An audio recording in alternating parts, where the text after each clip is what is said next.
ದೇವರ ನಾಮಕ್ಕೆ ಮಹಿಮೆ ಉಂಟಾಗಲಿ. ಈ ಸಮಯದಲ್ಲಿ ಒಂದು ವಾಕ್ಯನ ಓದಿಕೊಳ್ಳೋಣ. ಏಷಯ 60ನೇ ಅಧ್ಯಾಯ 14ನೇ ವಚನ. ನಿನ್ನನ್ನು ಕುಗ್ಗಿಸಿದ ಸಂತಾನದವರು ನಿನ್ನ ಬಳಿಗೆ ತಗ್ಗಿ ಬಗ್ಗಿ ಬರುವರು. ನಿನ್ನನ್ನು ಅಸಡ್ಡೆ ಮಾಡಿದವರೆಲ್ಲರೂ ನಿನ್ನ ಕಾಲ ಕೆಳಗೆ ಬಂದು ಅಡ್ಡ ಬೀಳುವರು ಎಂದು ದೇವರ ವಾಕ್ಯದಲ್ಲಿ ಬರೆಯಲ್ಪಟ್ಟಿದೆ. ಆಮೇಲೆ ಅಲ್ಲೆಲುಯ್ಯ. ದೇವ್ರ ವಾಕ್ಯ ಹೇಳುತ್ತಂದ್ರೆ ನಿನ್ನನ್ನ ಕುಗ್ಗಿಸಿದವರು.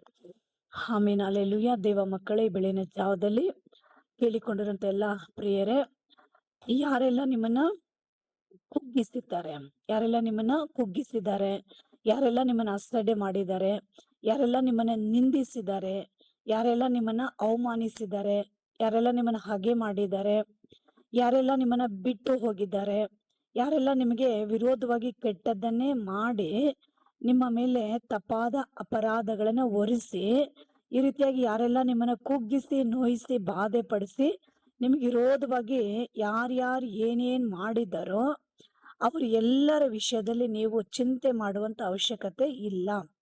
ಅಯ್ಯೋ, ನಾನು ಒಳ್ಳೇದ್ ಮಾಡಕ್ ಹೋದ್ರೆ ಎಲ್ಲ ನನಗೆ ಕೆಟ್ಟದನ್ನೇ ಮಾಡ್ತಾರೆ ಎಂದು ನೀವು ಚಿಂತೆ ಮಾಡೋ ಅವಶ್ಯಕತೆ ಇಲ್ಲ. ನಿಮ್ಮನ್ನ ಬಿಟ್ಟು ಹೋದವ್ರ ಬಗ್ಗೆ ಎಲ್ಲ ನೀವು ಚಿಂತೆ ಮಾಡುವಂತ ಅವಶ್ಯಕತೆನೂ ಇಲ್ಲ. ಆಮೇಲೆ ಅಲ್ಲೆಲುಯ್ಯ.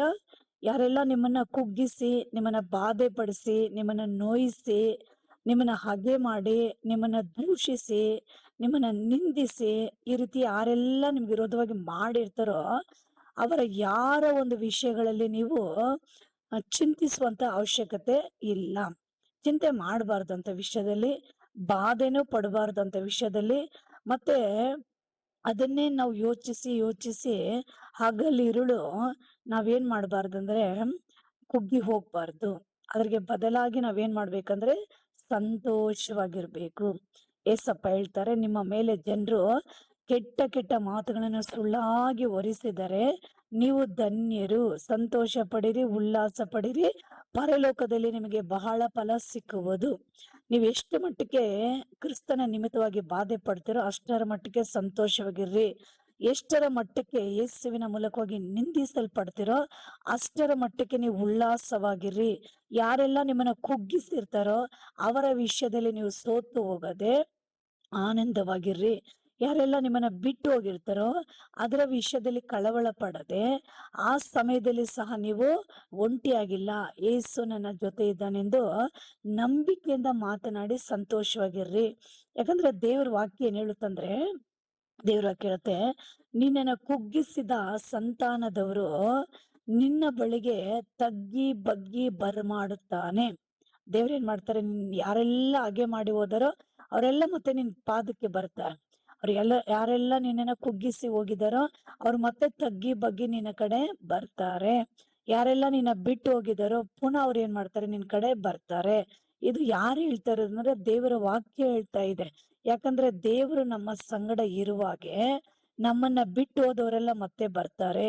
ನಮ್ಮನ್ನ ಆಡಿದವರು ಅಂದವರೆಲ್ಲ ಮತ್ತೆ ಬಂದು ನಮ್ಮ ಬಳಿಯಲ್ಲಿ ಅವರು ಕ್ಷಮೆ ಕೇಳುವರಾಗಿರ್ತಾರೆ.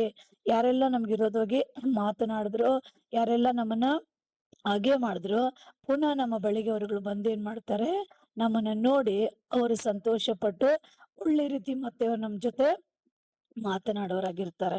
ಹಾಲೆಲೂಯ್ಯ. ಮತ್ತೆ ದೇವ್ರ ವಾಕ್ಯ, ನಿನ್ನನ್ನು ಅಸಡ್ಡೆ ಮಾಡಿದವರೆಲ್ಲರೂ ಮತ್ತೆ ನಿನ್ನ ಬಳಿಗೆ ಬರುತ್ತಾರೆ. ಆಮೇಲೆ ಹಾಲೆಲೂಯ್ಯ.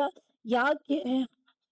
ಹೌದಾ, ನೀವ್ ಅಂತೀರಲ್ವಾ, ಹೌದಾ, ನನ್ ಬಿಟ್ಟು ಹೋದವರೆಲ್ಲ ಬರ್ತಾರ, ನನ್ನಂದವ್ರು ಆಡ್ದವರೆಲ್ಲ ನನ್ನ ಹತ್ರ ಕ್ಷಮೆ ಕೇಳ್ತಾರ, ನನ್ಗೆ ವಿರೋಧವಾಗಿ ಕೆಟ್ಟದನ್ನ ಮಾಡಿದವರು, ನನ್ ಮೇಲೆ ಅಪರಾಧ ಹೊರಿಸಿದವರು ಮತ್ತೆ ಅವರು ನನ್ನ ಬಳಿಗೆ ಬಂದು ಕ್ಷಮೆ ಕೇಳ್ತಾರ, ಮತ್ತೆ ಸಂತೋಷವಾಗಿ ನನ್ನ ಜೊತೆ ಮಾತಾಡ್ತಾರ ಅಂದ್ಬಿಟ್ಟು ಕೇಳ್ತಾ ಇದ್ದೀರಾ? ಹೌದು. ಯಾಕಂದ್ರೆ ಆ ರೀತಿಯಾಗಿ ಅವ್ರು ಮತ್ತೆ ಬಂದು ನಿಮ್ಮ ಬಳಿಯಲ್ಲಿ ಕ್ಷಮೆ ಕೇಳಬೇಕಾದರೆ, ಮತ್ತೆ ತಗ್ಗಿ ಬಗ್ಗಿ ನಿಮ್ಮ ಬಳಿಗೆ ಬರಬೇಕಾದರೆ, ಮತ್ತೆ ನಿಮ್ಮನ್ನ ನೋಡಿ ಅವರು ತಲೆ ಬಗ್ಗಬೇಕಾದ್ರೆ, ಮತ್ತೆ ನಿಮ್ಮ ಬಳಿಗೆ ಬಂದವರು ನಿಮ್ ಜೊತೆ ಒಳ್ಳೆ ಒಂದು ಪ್ರೀತಿಯಿಂದ ಮಾತನಾಡಿ ಸಂತೋಷವಾಗಿರಬೇಕಾದ್ರೆ ಆ ನೀವೇನ್ ಮಾಡ್ಬೇಕು? ಹಾಲೆಲೂಯ್ಯ.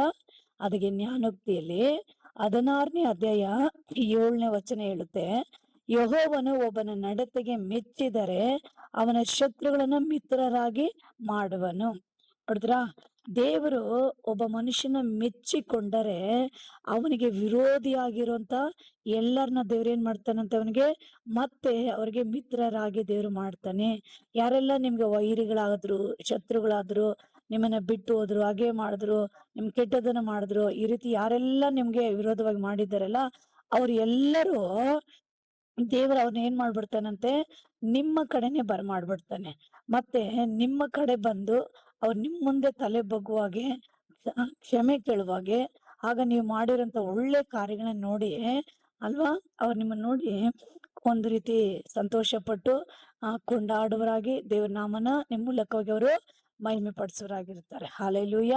ಅದ್ರಿಗೆ ನೀವೇನಾಗಿರ್ಬೇಕಂದ್ರೆ ದೇವರಿಗೆ ಮೆಚ್ಚುಗೆಯಾಗಿ ನೀವಿರ್ಬೇಕು. ಹೌದು, ದೇವರು ಒಬ್ಬನ ನಡತೆನ ಮೆಚ್ಚಿಬಿಟ್ರೆ ಅವನ ಎಲ್ಲ ಶತ್ರುಗಳನ್ನ ವೈರಿಗಳನ್ನ ದೇವರು ಅವ್ರಿಗೆ ಮಿತ್ರರಾಗಿ ಮಾಡಿ ಬಿಡುತ್ತಾನೆ. ಇವತ್ತು ನಿಮ್ಮ ಕುಟುಂಬದಲ್ಲಿ ನಿಮ್ಗೆ ಶತ್ರುಗಳಿದಾರಾ? ಏಸು ಹೇಳಿದ್ದಾರೆ, ನಿಮ್ಮ ಮನೆಯಲ್ಲಿರೋರೆ ನಿಮ್ಗೆ ವೈರಿಗಳು. ಸರಿ, ಆಮೇಲೆ ಹಲ್ಲೆಲೂಯಾ. ನೀವೆಲ್ಲ ಏಸಪ್ಪನ ನಂಬಿದ್ದೀರಾ, ಪ್ರಾರ್ಥನೆ ಮಾಡ್ತೀರಾ, ಸಭೆಗೆ ಹೋಗ್ತೀರಾ, ರಕ್ಷಿಸಲ್ಪಟ್ಟು ದೇವ್ರ ಮಕ್ಕಳಾಗಿರುವಾಗೆ ಈ ಲೋಕ ನಿಮ್ಮನ್ನ ಹಾಗೆ ಮಾಡುತ್ತೆ, ಕುಟುಂಬ ನಿಮ್ಮನ್ನ ಹಾಗೆ ಮಾಡುತ್ತೆ, ಅನೇಕ ಸಂಬಂಧಿಕರುಗಳು ಕೂಡ ನಿಮ್ಮನ್ನ ಹಾಗೆ ಮಾಡ್ತಾರೆ, ಅಕ್ಕಪಕ್ಕದವರೆಲ್ಲ ನಿಮ್ಮನ್ನ ಹಾಗೆ ಮಾಡ್ತಾರೆ. ಹಾಲೆಲ್ಲೂಯ್ಯ. ಯಾಕೆ ಹೇಳ್ರಿ?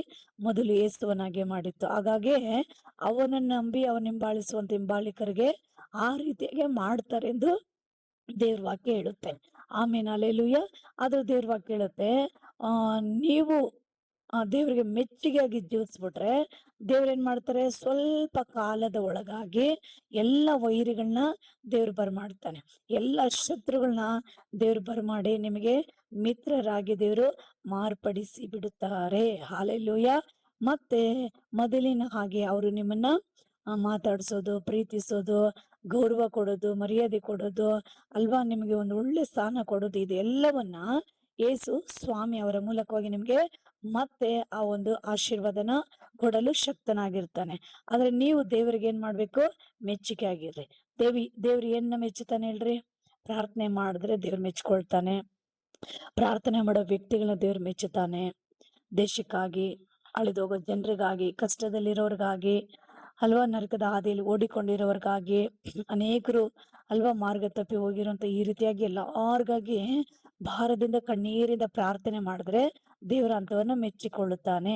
ದೇವ್ರ ವಾಕ್ಯವನ್ನ ಓದಿ ಧ್ಯಾನಿಸಿ ಕೈಗೊಂಡು ನಡೆದ್ರೆ ಅಂತವನ್ನ ದೇವರು ಮೆಚ್ಚಿಕೊಳ್ತಾನೆ. ಎಲ್ಲಾರ್ಗು ನೀವು ಒಳ್ಳೇದನ್ನೇ ಮಾಡುವಾಗೆ ದೇವ್ರು ನಿಮ್ಮನ್ನ ಮೆಚ್ಚಿಕೊಳ್ತಾನೆ. ನೀವೊಂದು ಒಳ್ಳೆ ನ್ಯಾಯ, ನೀತಿ, ಧರ್ಮ, ಭಕ್ತಿಗಳಿಂದ ನೀವು ಒಳ್ಳೇದನ್ನೇ ಮಾಡಿ ಜೀವಿಸುವುದಾದ್ರೆ ದೇವರು ಅಂತವನ್ನೆಲ್ಲ ಮೆಚ್ಚಿಕೊಳ್ಳಲು ಶಕ್ತನಾಗಿರ್ತಾನೆ. ಹಾಲೆಲೂಯ. ದೇವರಿಗೆ ಮೆಚ್ಚುವ ಕೆಲಸ ಮಾಡ್ರಿ ಸಾಕು.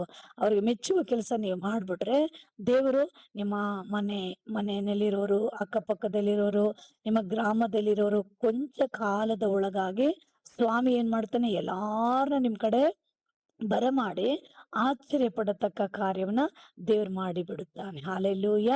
ವೇದದಲ್ಲಿ ನಾವು ನೋಡ್ತೀವಿ, ಅನೋಕನು ಮರಣವನ್ನು ಅನುಭವಿಸೋದಕ್ಕೆ ಮುಂಚೆನೆ ಆತನ ದೇವರಿಗೆ ಮೆಚ್ಚುಗೆಯಾಗಿ ನಡೆದ ಎಂದು ಸಾಕ್ಷಿ ಉಂಟೆಂದು ನಾವು ಕೊರಿಂಥದಲ್ಲಿ ಇಬ್ರಿಗೆ ಬರೆದ ಪತ್ರಿಕೆಯಲ್ಲಿ ನಾವು ಓದುತ್ತೇವೆ. ಆಗೇನ್ ಮಾಡ್ಬೇಕಂದ್ರೆ ದೇವರಿಗೆ ಮೆಚ್ಚುಗೆಯಾಗಿ ಆತನ ನಡೆದ, ದೇವನ ಆತನನ್ನ ಪರಲೋಕ ರಾಜ್ಯಕ್ಕೆ ಕರೆದುಕೊಂಡು ಹೋದ. ಆಮೇಲೆ ಅಲ್ಲೆಲೂಯ. ಈ ರೀತಿ ದೇವರು ವೇದದಲ್ಲಿ ಅನೇಕ ಭಕ್ತರನ್ನ ಮೆಚ್ಚಿಕೊಂಡಿದ್ದಾನೆ. ಅನೇಕರನ್ನ ಮೆಚ್ಚಿ ದೇವ್ರು ಒಳ್ಳೆ ಸ್ಥಾನಗಳಿಗೆ ತಂದು ಈ ಶತ್ರುಗಳ ಮುಂಭಾಗದಲ್ಲಿ ದೇವರವರಿಗೆ ಒಂದು ದೊಡ್ಡ ಔತಣವನ್ನ ಸಿದ್ಧಪಡಿಸಿ ಅವರನ್ನ ಅನೇಕ ಜನಗಳ ಮಧ್ಯೆ ಗೌರವದಿಂದ, ಮಾನದಿಂದ, ಮಹಿಮೆಯಿಂದ ದೇವರವನ್ನ ನಡೆಸಿರೋದನ್ನ ನಾವು ನೋಡ್ತೀವಿ. ಹಾಲೆಲೂಯ. ಅದೇ ರೀತಿಯಾಗಿ ನೀವು ಎಲ್ಲಿ ಕುಟುಂಬದಲ್ಲಿ ನೀವು ಅಲ್ವಾ, ಕುಟುಂಬದಲ್ಲಿ ನಿಂದಿಸಲ್ಪಟ್ಟಿದ್ದೀರಾ, ದೇವ್ರು ಅಲ್ಲೇ ನಿಮ್ಮನ್ನ ಮೇಲಕ್ಕೆ ತಗೊಂಡ್ ಬರ್ತಾನೆ. ಕೆಲಸ ಮಾಡೋ ಸ್ಥಳದಲ್ಲಿ ನೀವು ಅವಮಾನಿಸಲ್ಪಟ್ಟಿದ್ದೀರಾ, ಸ್ವಾಮಿ ಅಲ್ಲೇ ನಿಮ್ಮನ್ನ ಮೇಲಕ್ಕೆ ತರ್ತಾನೆ. ನಿಮ್ಮ ಸ್ನೇಹಿತರುಗಳ ಮಧ್ಯದಲ್ಲಿ ನೀವು ತಿರಸ್ಕರಿಸಲ್ಪಟ್ಟಿದ್ದೀರಾ, ದೇವರು ಅಲ್ಲಿಂದನೇ ನಿಮ್ಮನ್ನು ಉನ್ನತ ಸ್ಥಾನಕ್ಕೆ ತರ್ತಾನೆ.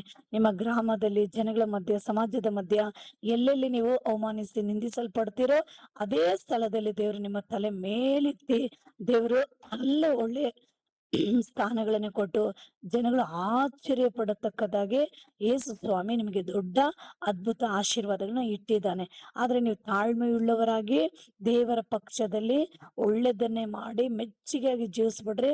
ಅನಂತರ ನೋಡ್ರಿ ಕೊಂಚ ಕಾಲದಲ್ಲಿ ಸ್ವಾಮಿ ಎಂತೆಂತ ಅದ್ಭುತಗಳನ್ನ ಮಾಡ್ತಾನೆ ಅಂದ್ಬಿಟ್ಟು ನೀವು ಆಶ್ಚರ್ಯ ಪಡತಕ್ಕದಾಗಿ, ನಿಮ್ಮ ಕಣ್ಣು ನೋಡತಕ್ಕದಾಗಿ, ನಿಮ್ಮ ಕಿವಿಗಳು ಕೇಳತಕ್ಕದಾಗಿ ದೇವರು ನಿಮಗೆ ಅದ್ಭುತಗಳನ್ನ ಮಾಡಲು ಆತನು ಆತುರದಿಂದ ಕಾಯ್ತಾ ಇದ್ದಾನೆ.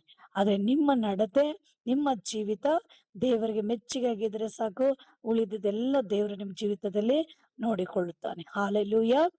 ಈ ವಾಕ್ಯ ಕೇಳಿಕೊಂಡಿರಂತ ಪ್ರತಿಯೊಬ್ಬರನ್ನ ದೇವರು ಆಶೀರ್ವದಿಸಲಿ. ಸಣ್ಣ ಪ್ರಾರ್ಥನೆ ಮಾಡಿಕೊಳ್ಳೋಣ. ಸರ್ವಶಕ್ತನಾಗಿರೋ ತಂದೆ, ಈ ರಾತ್ರಿ ಬೆಳಗಿನ ಸಮಯದಲ್ಲಿ ಈ ವಾಕ್ಯ ಕೇಳಿಕೊಂಡಿರಂತ ಈ ಎಲ್ಲಾ ಮಕ್ಕಳನ್ನ ನೋಡು ಸ್ವಾಮಿ.